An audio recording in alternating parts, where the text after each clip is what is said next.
DJ Amit Tiwari अपहर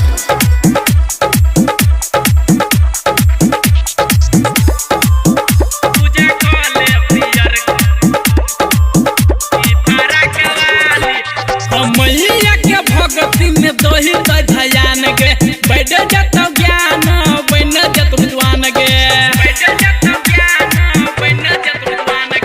मैया के भगती में दोही ध्यान गे बैठ जत ज्ञान बन जत विद्वान गे जल्दी जो तैयार लगे हाथ में थाली जल्दी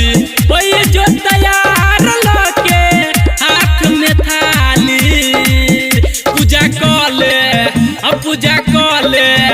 पूजा कले पियर की फारा कवाली पूजा कले पियर की फारा कवाली पूजा कले पियर की फारा कवाली डीजे अमित तिवारी अपहर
पूजा कले पियर की फारा कवाली पूजा कले पियर की फारा कवाली पूजा कले पियर की फारा कवाली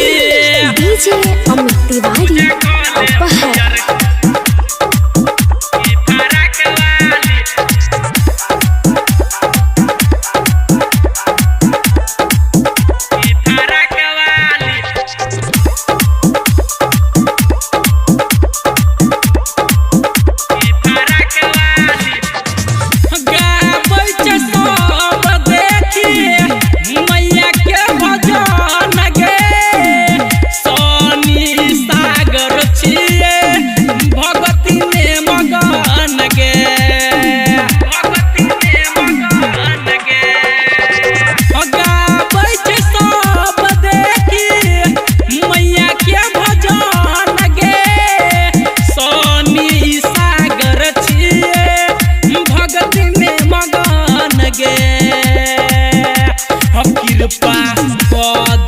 मैया बिना बाली कृपा क देते मैया बिना बाली